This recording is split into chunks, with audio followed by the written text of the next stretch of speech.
Hello everybody, this is Yoko's Anime Reactions, and this is going to be my review for The Devil's a Part-Timer episodes. Not just one episode, we got two. Episodes 3 and 4. I have up to episode 8 recorded. And I have 4 episodes of Monster Rancher done. I have to edit the other 2, I think, but I do have the 2 that are already edited into one video. So, yeah. I do have more of that done. I've got, let's see, it was episode 38 that I finished up with. 35 episodes left, which is actually crazy because I thought it was 40-something left. No, that would be if I had just started if I got in like the 20s. If I was still in the 20s. No, I'm almost in the 40s. Anyway, A Devil's a Part-Timer, episodes 3 and 4. Obviously Chi's got a crush on Mao, and, I mean, who can blame her, to be completely honest?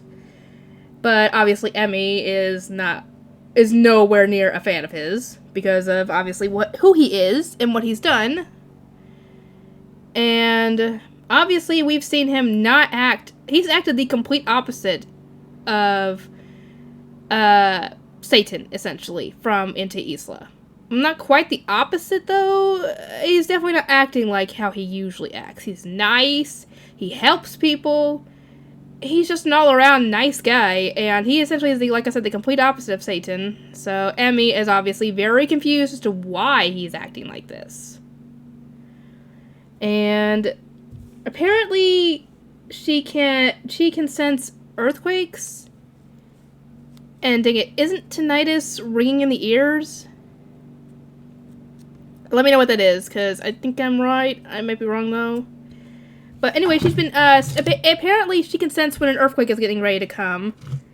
And apparently she thinks there's a big one coming, and she wants to talk to Mao about it and find out, is she going crazy? Does he think it's valid? Does he think she's going crazy? And apparently she's been hearing a voice talking to her, and it sounds like someone who's talking in the language in Into Isla. Obviously, she can also understand what they're saying, which is weird. Don't tell me that her parents are from Into Isla. They're humans from Into Isla. That would be cool. If that was the case, that would explain how she can understand the language. And obviously, LCL knows that this is going to be a date, because otherwise, why would she talk to Mao about this, of all people?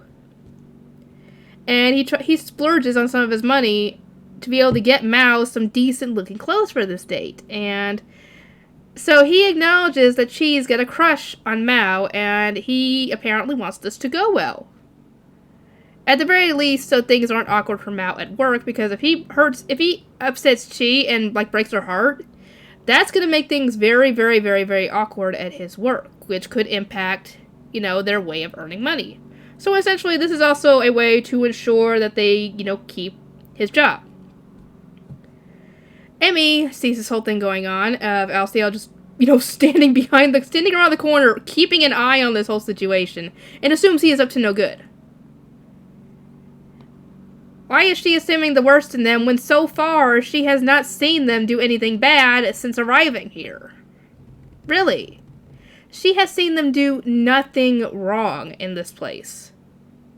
At all. Not one bad thing. Oh, did they get arrested before? Because she had to use her ID to come bail them out. Or were they just taken in for questioning about the whole shooting thing that happened last episode? And the bike, I guess, was registered to Mao? I guess? Or did they voluntarily give that information up? Because they were there during the broadcast about the whole issue. But, yeah, apparently she had to come and bail them out or something? Let me know about that, please. But, anyway, while they're sitting there talking, Emmy sneaks in with Alcia following her, obviously trying to get her not to, obviously, because he doesn't want the cover to get blown or for Mao to see them and wonder what the frick are these guys doing here. Anyway, she's telling him about what's going on and how she, the earthquake thing, and, they're just sitting there having a good time, having a nice talk, nothing bad going on. And Emmy decides to butt in and tell Chi essentially that she needs to stay away from Mao, that he's no good, blah, blah, blah, blah, blah. And Chi gets ticked off because she had seen her at the restaurant before and assumed that those two were, exes at the very least. And not only Chi has thought that, but many other people who don't know their situation think that these two used to be dating. Okay. That could possibly happen in the future. We do have a season 2 out right now, so I mean... Anyway, while things are getting heated and they try to defuse the situation, the earthquake happens, like she thought, and it was a big one enough to where the subway station collapses around them. Surprisingly, nobody dies, considering how big this thing was. How on earth did that even happen? Was that thanks to Mao getting his power back and preventing that from happening? Or did everybody just get extremely lucky? I think either or could happen at this point. Anyway, somehow Chi and Emmy didn't get knocked down by debris, and Emmy essentially tells her that don't worry, things will be okay, and she puts her to sleep so she wouldn't see what's going on, and Mao pops out in his demon form, and we actually find out that he did get some of his power back, and there's actually a reason for that, which is actually shown in episode 5 and 6. That, demons can get their magic back through negative emotions. And obviously, due to this whole disaster, obviously there's going to be flooded with negative emotions. So of course he's going to get his power back. Not all of it, obviously. Because, don't know how much he had left at the time. But I'm assuming he hasn't gotten back to full magic yet.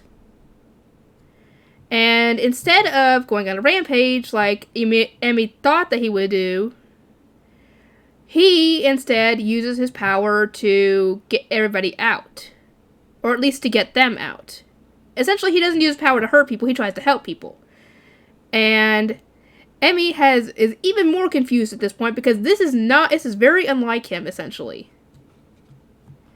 And, yeah, no casualties, but obviously this wasn't a normal earthquake. That will be explained in episodes 5 and 6. But, later on, Emmy goes to confront Mao and essentially goes on a big emotional breakdown at this point, questioning why he is acting this way. Why is he being so nice to people, helping humans, when in Ente Isla he couldn't care less about humans. He would kill them. He would have his generals go and wipe out everything in their path just because he could. And Mao doesn't really have an explanation on this, and at this point, Alcio and Chi show back up, because apparently he ran into her at the convenience store and he figured, why not? And she gets the very wrong idea on this and assumes that these two are lovers and runs off upset. And I'm like, if you heard her yelling like that, then why would you assume that they are actually together? Wouldn't that signify them being exes at the very least? At least by human logic? And question, is the landlady from Ente Isla or have some knowledge of this? Because she seems to be the way she's talking about it makes me think that she has some prior knowledge of Ente Isla, or at least who they really are, essentially. And essentially tells them to go after her because, yeah, something bad could happen to her if you don't. And she ends up running into probably the worst person to run into at this point. the person responsible for all this. Anyway, let me know about answers to my questions, please, because I would love to know. Anyway, I'll see you guys next time.